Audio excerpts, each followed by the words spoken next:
Hey everyone, my name is Harsha Pandey and welcome to my channel Harsha की class. आज हम देखेंगे chapter number 4 of class 7 science, heat का second part 1 already uploaded है मेरे चैनल पे। लिंक मैंने डिस्क्रिप्शन में पिन कर दिया है, आप वो वीडियो वहाँ से जाके चेक कर सकते हैं। पार्ट 1 में हमने ऑलरेडी देखा था कि हीट क्या होता है। बेसिकली हमने एक इंट्रोडक्शन देखा था हॉट ऑब्जेक्ट का, कोल्ड ऑब्जेक्ट का। टेम्परेचर जाना था कि टेम्परेचर क्या होता है, टेम्परेचर को कैसे मेजर कर सकते हैं, किस इंस्ट्रूमेंट के थ्रू हम टेम्परेचर मेजर करते हैं, ह्यूमन बॉडी का या फिर अदर ऑब्जेक्ट्स का। अब इस वीडियो में हमें इस चैप्टर को कंटिन्यू करना है from the topic transfer of heat. देखिए, हीट एक एनर्जी है, heat is a form of energy. अब ये एनर्जी है तो ऑब्वियस सी बात है कि ये ट्रांसफ़र होगी from one object to another object. Heat हमेशा ट्रांसफ़र होती है। तो किस तरीके से ट्रांसफ़र होती है वो आइए अब हम देखते हैं। You might have observed that a frying pan becomes hot when kept on a flame. Cooking करते समय जब आप फ्राइंग पैन, सॉस पैन, कोई भी यूटेंसिल जब आप फ्लेम के ऊपर रखते हैं तो आप थोड़ी देर बाद ऑब्जर्व करते हैं कि जो यूटेंसिल है वो गर्म हो जाता है। क्यों गर्म हो जाता है? It is because the heat passes from the flame to the utensil. ये इसलिए गर्म होता है क्योंकि जो हीट अभी तक फ्लेम में थी वो हीट पास ऑन हो गई है, अब चली गई है यूटेंसिल में। When the pan is removed from the fire, it slowly cools down. और जब कुकिंग ख़त्म हो जाती है थोड़ी देर बाद आप नोटिस करते हो कि जो यूटेंसिल है जिसमें आपने कुकिंग करी होती है वो अपने आप धीमे धीमे ठंडा हो जाता है। Why does it cool down? ये ठंडा क्यों हो जाता है? The heat is transferred from the pan to the surroundings. तो अब जो हीट ऑलरेडी पैन में थी वो ट्रांसफ़र हो गई किसमें? सराउंडिंग्स में, मीन्स अपने आसपास के एरिया में। So you understand that in both the cases heat flows from a hotter object to a colder object. So this line is very very important. Heat always travels या transfers from the hotter object to the colder object. गर्म चीज़ से ठंडी चीज़ की तरफ heat जो है वो flow करती है। In fact, in all the cases, heat flows from a hotter object to a colder object. So ये एक universal law sort of thing है कि हमेशा ऐसे ही होता है, हॉटर ऑब्जेक्ट से कोल्डर ऑब्जेक्ट की तरफ हीट ट्रांसफ़र होती है। अब इसी बात को हम इस एक्टिविटी से समझते हैं। टेक अ रॉड और a flat strip of a metal, किसी भी एल्युमिनियम का, आयरन का, आप एक रॉड ले लीजिए और उसको जिस तरीके से इस एक्टिविटी में शो किया गया है, 2 ब्रिक्स के बीच में उसको फिक्स कर दीजिए ताकि ये रॉड अच्छे से हॉरिजॉन्टली फिक्स हो जाए। अब इस रॉड में आपको एक एंड से दूसरे एंड तक छोटे छोटे वैक्स के पार्टिकल्स इसमें लगा देने हैं और जो फ्री एंड है उस तरफ आपको एक कैंडल जला करके रखनी है। धीमे धीमे आप ये ऑब्जर्व करोगे कि जैसे जैसे ये रॉड गर्म होती चली जाएगी तो ये जो वैक्स के पीसेस इसमें लगाए गए हैं ये मेल्ट होते चले जाएंगे। तो ये मेल्ट कैसे होंगे? एक एक करके होंगे। जो एंड फ्लेम के बिल्कुल नज़दीक है, यानी कि ये वाला जो एंड है, यहाँ से हीट फ्लो होना शुरू होगी और धीमे धीमे इस डायरेक्शन में मूव करेगी। ठीक है, तो जो सबसे पहले वैक्स पार्टिकल मिलेगा वो पहले मेल्ट होगा, फिर उसके बाद दूसरा, फिर उसके बाद तीसरा, फिर उसके बाद चौथा, एंड सो ऑन। तो इस तरीके से हीट फ्लो होती है। कैसे फ्लो होती है? From the hotter end to the colder end, from the hotter end to the colder end. तो इससे हमें समझ में आया कि हीट का फ्लो हमेशा हॉटर ऑब्जेक्ट से कोल्डर ऑब्जेक्ट की तरफ ही होता है। इसी प्रोसेस को हम कहते हैं कंडक्शन। कौन से प्रोसेस को? The process by which heat is transferred from the hotter end to the colder end of an object is known as conduction. So in solids generally the heat is transferred by the process of conduction. कोई भी object जो solid form में है उनमें heat किस तरीके से transfer होती है? कंडक्शन के प्रोसेस से ट्रांसफर होती है। ठीक है, हॉटर ऑब्जेक्ट से कोल्डर ऑब्जेक्ट की तरफ फ्लो करती है। Now do all substances conduct heat easily? क्या सभी substances easily heat conduct करते हैं? No. कुछ जो substances होते हैं वो easily heat को conduct करते हैं। जब हम बात करते हैं ना, इस तरीके से बोलते हैं कि heat conduct करते हैं, इसका मतलब ये होता है कि उनमें heat pass हो सकती है, उनके थ्रू हीट पास हो सकती है। जैसे हमने जो यूटेंसिल वाली बात करी थी कि यूटेंसिल को जब आप फ्लेम के ऊपर रखते हो, सपोज आपने एक कढ़ाई रखी या आपने एक पैन रखा, तो पैन गर्म हो गया, ठीक है, इतना गर्म हो गया कि आपने उसमें पूरी की पूरी कुकिंग कर ली, लेकिन उसके जो हैंडल्स होते हैं, अगर वो हैंडल्स प्लास्टिक के हैं या फिर वुडन हैंडल्स हैं, तो आपने कभी ऑब्जर्व किया है कि वो हैंडल्स क्यों नहीं गर्म होते हैं? उसी फ्लेम के ऊपर तो वो पूरा का पूरा वेसल है, पूरा का पूरा यूटेंसिल है, हैंडल भी गर्म हो जाना चाहिए, बट वो नहीं होता है। क्यों नहीं होता है? Because there are certain substances जो कि गुड कंडक्टर ऑफ हीट नहीं होते हैं, मीन्स वो अपने थ्रू हीट को पास नहीं होने देते हैं। जैसे कि यहाँ पे कुछ मटेरियल्स गिवन है, लाइक स्टील स्पून। तो स्टील स्पून किस मटेरियल का बना हुआ है? मेटल का बना हुआ है। हम फ्लेम के पास रखेंगे, उसको गर्म करेंगे, तो क्या स्टील का स्पून गर्म होगा? बिल्कुल होगा। तो हम ये कह सकते हैं कि ये जो मेटल है या ये जो मटेरियल है steel is a good conductor of heat. The materials which allow heat to pass through them easily are called conductors of heat. तो ऐसे मटेरियल जो अपने थ्रू हीट को easily पास होने देते हैं उनको हम कहते हैं conductors. For example aluminium, iron, copper, तो ये सारे जितने भी मेटल्स हैं वो क्या हैं? कंडक्टर्स हैं। The materials which do not allow heat to pass through them easily are poor conductors. लेकिन ऐसे मटेरियल्स जो अपने थ्रू हीट को ईजिली पास नहीं होने देते हैं उनको हम कहते हैं पुअर कंडक्टर्स। पुअर कंडक्टर्स को हम एक और नाम से जानते हैं, इंसुलेटर्स। कह सकते हैं कि ऐसे ऑब्जेक्ट्स, ऐसे सब्सटेंसेस जो गर्म करने पे गर्म हो जाएं, ठीक है, उनके थ्रू हीट पास हो जाए, उनको हम कहते हैं कंडक्टर्स। और ऐसे सब्सटेंसेस या ऑब्जेक्ट्स जो गर्म ना हो उनको हम कहते हैं इंसुलेटर्स। तो यहाँ पे मैं आपसे एक क्वेश्चन पूछना चाहती हूँ कि व्हाट अबाउट कोल? कोयला, कोयला क्या है? क्या कोयला एक गुड कंडक्टर है या फिर एक बैड कंडक्टर ऑफ हीट है? कोयला आप सभी जानते हैं जब हम जलाते हैं इसको तो ये हीट प्रोड्यूस करता है। तो अब आप इसका आंसर मुझे कमेंट सेक्शन में बताएंगे कि कोयला या coal is it a good conductor और a bad conductor of heat? The water and air are poor conductors of heat. Water और एयर ये दोनों पुअर कंडक्टर्स ऑफ हीट होते हैं। फिर तो पानी गर्म ही नहीं होना चाहिए या गर्म हवा नहीं होनी चाहिए, बट ऐसा तो नहीं है, दोनों चीज़ें गर्म हो सकती हैं।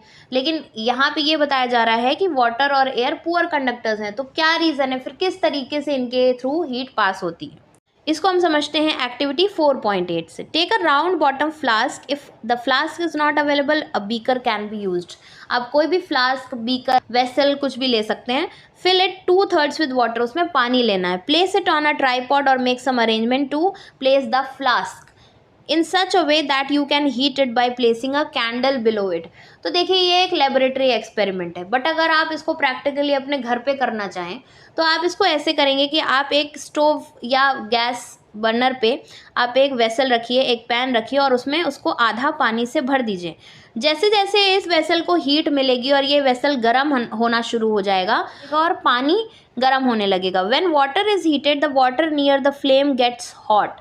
जो बिल्कुल फ्लेम के नज़दीक, जैसे इस जगह लौ जल रही है, फ्लेम है, पानी बिल्कुल इस फ्लेम के नज़दीक है, वो सबसे पहले गर्म होगा। और जैसे ये गर्म होगा it rises up, the hot water rises up, गर्म पानी ऊपर की तरफ उठने लगेगा। और जो ठंडा पानी है, the cold water from the sides move down towards the source of heat. जो ठंडा पानी है वो साइड से आएगा, कहाँ पे आएगा? जहाँ पे सोर्स ऑफ हीट है, जहाँ से हीट मिल रही है वहाँ पे जगह को भरेगा। क्यों जगह को भरेगा? क्योंकि उस जगह जो पानी था वो गर्म हो गया और वो ऊपर की तरफ उठने लगा।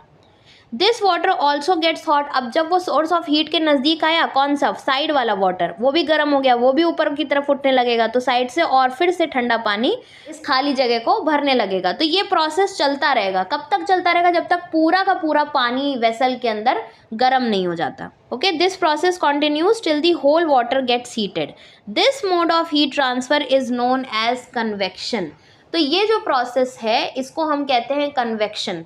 Convection is a process in which the hot water, अब यहाँ पे हमने वाटर की बात करी, वैसे यही सेम प्रोसेस एयर के केस में भी होता है। ओके, जब सोर्स ऑफ हीट मिलता है, जिस तरफ से भी सोर्स ऑफ हीट मिल रहा है, वहाँ पे उसके कांटेक्ट में जो वाटर है या जो एयर है वो गर्म होता है और वो ऊपर की तरफ उठने लगता है। जैसे ही ऊपर उठता है तो यहाँ पे जो जगह खाली हो जाती है, इस जगह साइड से कोल्ड वाटर या कोल्ड एयर जगह लेने लगता है। और ये प्रोसेस तब तक चलता रहता है जब तक कि पूरा का पूरा पानी या फिर सारी हवा गर्म नहीं हो जाती है। This mode of heat transfer is known as convection. The air near the heat source gets hot and rises. Same condition जो है एयर के साथ भी होती है। जो हीट सोर्स होता है उसके पास जो एयर होती है वो गर्म हो जाती है और राइज मतलब उठने लगती है, ऊपर की तरफ उठने लगती है। The air from the sides come in to take its place, तो उसकी जगह लेने के लिए ठंडी हवा आ जाती है। In this way the air gets heated, और फिर वो भी गर्म हो जाती है, फिर वो ऊपर उठती है, फिर ठंडी हवा उसकी जगह फिल करती है। इस तरीके से ये प्रोसेस चलता रहता है and in this way the air gets heated.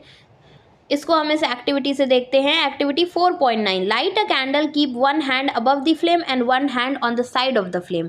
आप एक कैंडल जलाइए और उसके ऊपर एक हाथ रखिए और एक हाथ साइड में रखिए। देखिए ये एक्टिविटी आपको बहुत केयरफुली करनी है, जलना नहीं है, बट आप नोटिस करोगे कि जो हाथ आपने फ्लेम के ऊपर रखा हुआ है वो वहाँ पे आपको बहुत ज़्यादा गर्म लगने लगेगा, और जो हाथ आपने साइड में रखा हुआ है उसको कोई गर्माहट नहीं मिलेगी। इसका रीज़न ये है कि जो कैंडल है, कैंडल की जो फ्लेम के ऊपर जो हवा है ना, इस जगह एयर है, अब ये पहले गर्म हुई और ये ऊपर की तरफ उठने लगी। अब ये क्योंकि हवा गर्म है तो ये आपके हाथ से टकराएगी और आपको गर्म लगेगा। Notice that towards the top the air gets heated by convection. तो जो ऊपर की तरफ आपका हाथ है आपको गर्म इसलिए लग रहा है क्योंकि जो एयर है वो गर्म हो रही है by the process of convection. Therefore the hand above the flame feels hot. On the sides however there is no convection, sides में कोई कन्वेक्शन नहीं हो रहा है and air does not feel as hot as at the top. उतनी गर्म आपको नहीं लग रही है जितना कि आपको टॉप पे लग रहा है। The people living in the coastal areas experience an interesting phenomena. जो लोग कोस्टल एरियाज़ में रहते हैं ना, समुद्र के पास, नदियों के पास रहते हैं, during the day the land gets heated faster than water.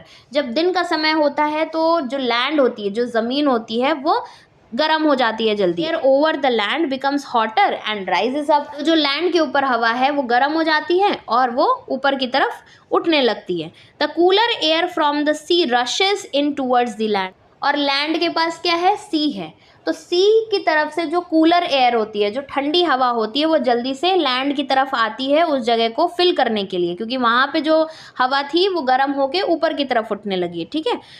The warm air from the land moves towards the sea to complete the cycle.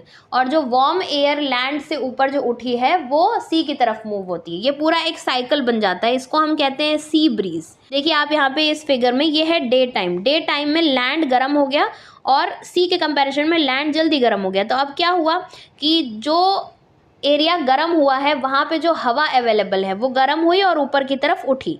ठीक है। अब ऊपर की तरफ उठी तो यहाँ पे स्पेस खाली हो गया, तो सी की तरफ से ठंडी हवा आई और इस जगह को भरने लगी। तो अब यहाँ पे जो ऊपर उठी है हवा ये सी की तरफ मूव कर जाएगी। ये पूरा एक साइकिल बन जाएगा। ओके, क्योंकि जो जगह खाली होती है उसको फिल करती है हवा, है ना। जहाँ पे जो जगह खाली हुई है वहाँ से हवा गायब नहीं हो जाएगी, उसकी जगह दूसरी हवा आ जाती है उस एरिया को फिल करने के लिए।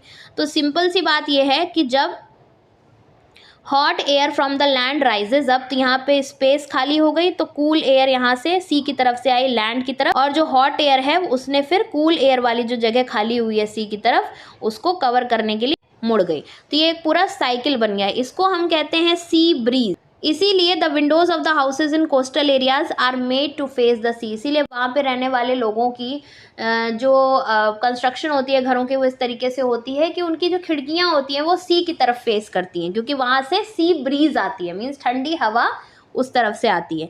At night it is exactly the reverse. और रात के समय इसका जस्ट उल्टा हो जाता है।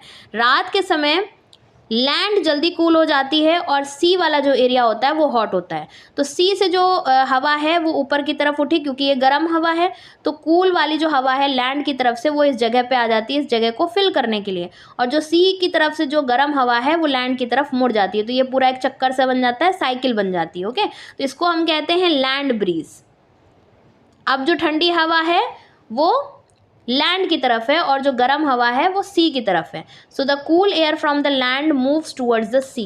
तो यहाँ पे कूल एयर किधर से किधर मूव हो रही है? From the land to the sea, इसीलिए इसको कहते हैं लैंड ब्रीज। तो आप इसको ऐसे समझ सकते हैं कि अगर सी ब्रीज लिखा है तो मतलब जो ठंडी हवा है वो सी की तरफ से लैंड की तरफ को मूव कर रही है, और जो लैंड ब्रीज अगर बात करी जा रही है तो लैंड की तरफ से ठंडी हवा सी की तरफ जाती है। When we come out in the sun we feel warm। जब हम सूरज के सामने आते हैं तो हमें गर्म लगता है। How does the heat from the sun reaches us, तो सन से हम लोगों को ये हीट कैसे मिलती है, इतनी दूर है सन, तो वहाँ से यहाँ तक हीट पहुँचती कैसे है। It can not reach us by conduction और convection as there is no medium such as air in most part of the space between the earth and the sun. अब ये अर्थ है और ये उसके ऊपर सन है, सन और अर्थ के बीच में इतनी दूरी है और जो स्पेस है उसमें ऐसे हिस्से भी हैं जहाँ पे कोई मीडियम नहीं है, वहाँ पे कोई एयर नहीं है, किसी भी तरीके का कोई मीडियम नहीं है कि हीट इजीली ट्रैवल कर सके। तो यहाँ से ये तो क्लियर हो गया कि कंडक्शन या कन्वेक्शन के थ्रू तो नहीं पहुँचती हीट हम तक। From the sun the heat come other process called radiation, तो सूरज से हीट हम लोगों तक किस प्रोसेस के थ्रू पहुंचती है, रेडिएशन के थ्रू पहुंचती है। The transfer of heat by radiation does not require any medium, तो रेडिएशन एक ऐसा प्रोसेस है जिसमें कोई मीडियम नहीं चाहिए। It can take place whether a medium is present और नॉट, कोई मीडियम हो या ना हो, रेडिएशन बड़ी ईजिली हो जाता है। When we sit in front of a room heater we get heat by this process, जब हम एक रूम हीटर के सामने बैठते हैं तो हम टच तो नहीं कर रहे हैं रूम हीटर को, तो हीट हम तक कैसे पहुंचती है, by the process of radiation. ठीक है, हम कोई कांटेक्ट में नहीं है रूम हीटर के, हम टच नहीं कर रहे हैं। जैसे कि कंडक्शन में हमने क्या देखा था कि फ्लेम के कांटेक्ट में आया था वेसल, है ना, तो जब फ्लेम के बिल्कुल कांटेक्ट में है वेसल तो हीट ट्रांसफ़र हो गई फ्लेम से वेसल तक। इसी तरीके से जब हमने कन्वेक्शन का प्रोसेस देखा तो वहाँ पे भी फ्लेम के कांटेक्ट में आया वाटर, या सोर्स ऑफ हीट के कांटेक्ट में आया वाटर या एयर, है ना, तो वहाँ से हीट उस तरीके से ट्रैवल हुई। लेकिन रेडिएशन के केस में कोई मीडियम नहीं चाहिए या कोई कांटेक्ट नहीं भी हो दो ऑब्जेक्ट्स के बीच में, फिर भी हीट ट्रांसफ़र हो जाती है। A hot utensil kept away from the flame cools down as it transfer heat to the surroundings by radiation. अब एक हॉट वेसल है जिसको फ्लेम से हम हटा चुके हैं, अब ये वेसल क्या है, हॉट है, गर्म है, लेकिन धीरे धीरे ये ठंडा हो जाता है। तो ठंडा कैसे हो जाता है, इसने अपनी हीट कहाँ ट्रांसफ़र कर दी, सराउंडिंग्स में ट्रांसफ़र कर दी by the process of radiation. Our body too gives heat to the surroundings and receive heat from it by radiation, हमारी बॉडी भी सराउंडिंग्स से गर्माहट या फिर अपनी बॉडी से जो हम गर्माहट बाहर की तरफ निकालते हैं वो सारी चीज़ें कैसे होती हैं, रेडिएशन के थ्रू होती हैं। All hot bodies radiate heat, सभी हॉट बॉडीज़ हीट रेडिएट करती हैं।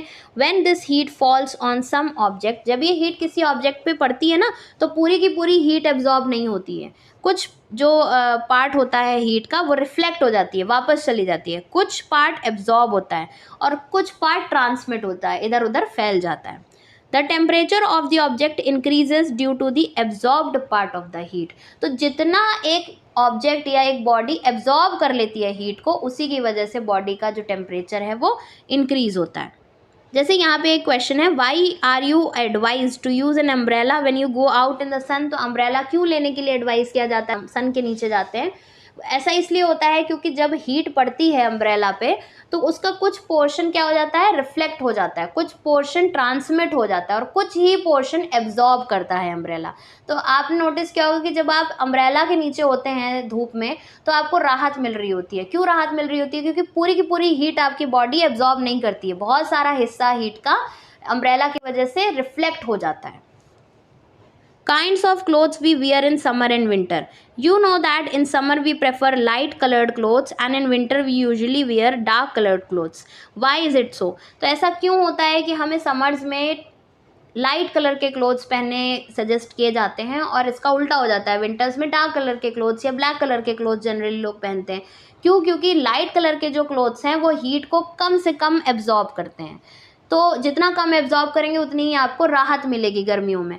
लेकिन विंटर्स में आपको चाहिए कि हीट ज़्यादा से ज़्यादा एब्जॉर्ब करे क्लोथ मेरा, तो डार्क कलर के क्लोथ्स जो होते हैं वो ज़्यादा हीट को एब्जॉर्ब करते हैं, तो इसीलिए विंटर्स में हम डार्क कलर्ड क्लोथ्स प्रेफर करते हैं। There is an activity 4.10. Take two identical tin cans, paint the outer surface of one black and one of the other white. दो आपको टिन के वो लेने हैं, वेसल्स लेने हैं या कैंस लेने हैं और दोनों का कलर अलग रखना है। एक को आपको ब्लैक कलर में पेंट कर देना है और दूसरे को आपको वाइट कलर में पेंट कर देना है और दोनों में पानी भर करके रख देना है सन के नीचे। अब थोड़ी देर में आप ऑब्जर्व करेंगे कि जो ब्लैक वाले टिन में पानी था वो जल्दी गर्म हो गया है या ज़्यादा गर्म हो गया है और जो वाइट कलर के टिन में जो पानी है वो कंपैरेटिवली उसके कंपैरिजन में कम गर्म है। दोनों को एक ही समय पे रखना है, बट ब्लैक वाले टिन ने ज़्यादा हीट एब्जॉर्ब करी है कंपैरेटिवली वाइट वाले टिन के। तो जो पानी है वो दोनों में अगर देखा जाए तो ब्लैक वाले टिन का ज़्यादा वार्म होगा। क्लोथ्स वाली बात यहाँ पे मेंशन है that dark surfaces absorb more heat, जो हमने इस एक्टिविटी में भी देखा कि जो डार्क सरफेस होता है वो ज़्यादा एब्जॉर्ब करता है हीट को, and therefore we feel comfortable with dark coloured clothes in winters क्योंकि ऑलरेडी ठंड है, ज़्यादा हीट एब्जॉर्ब करता है हमारा क्लोथ, तो हमें अच्छा लगता है, उस समय हमें कंफर्टेबल लगता है, इसलिए हम डार्क कलर क्लोथ्स पहनना पसंद करते हैं विंटर्स में। Light colour clothes reflect most of the heat that falls on them, तो लाइट कलर के क्लोथ्स जो हैं वो ज़्यादा से ज़्यादा हीट को रिफ्लेक्ट कर देते हैं। Therefore we feel more comfortable wearing them in summers. Woollen clothes हम क्यों पहनते हैं विंटर्स में?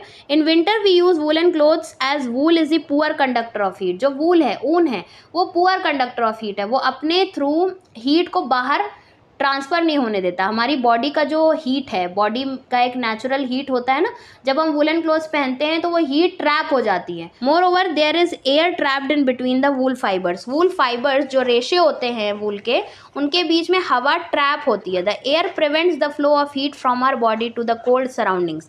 तो एयर क्या करती है, हमारी बॉडी से हीट को बाहर की तरफ कोल्ड सराउंडिंग्स में फ्लो नहीं होने देती, so we feel warm. Suppose you are given the choice in winter of using either one thick blanket और two thin blankets join together. अगर आपको विंटर्स में ऑप्शन दिया जाए कि आप एक मोटा सा ब्लैंकेट ओढ़ लो या फिर आप दो पतले पतले ब्लैंकेट्स को मिला करके ओढ़ लो, what would you choose and why? तो इन दोनों में से आप क्या चूज़ करोगे और क्यों?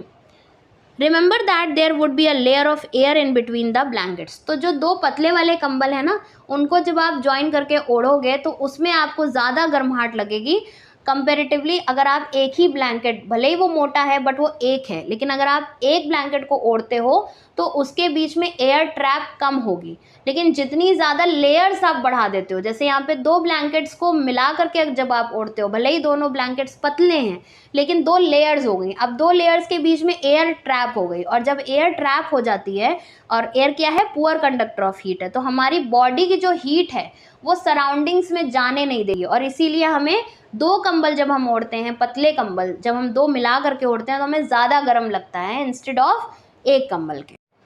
तो यहाँ हमने इस चैप्टर का पूरा एक्सप्लेनेशन देख लिया है। अगर आपको वीडियो अच्छी लगी हो तो लाइक करिए, चैनल को सब्सक्राइब करिए और अपने फ्रेंड्स के साथ भी ये वीडियो शेयर करिएगा। मैं मिलूंगी आपसे अपनी नेक्स्ट क्लास में। Till then bye.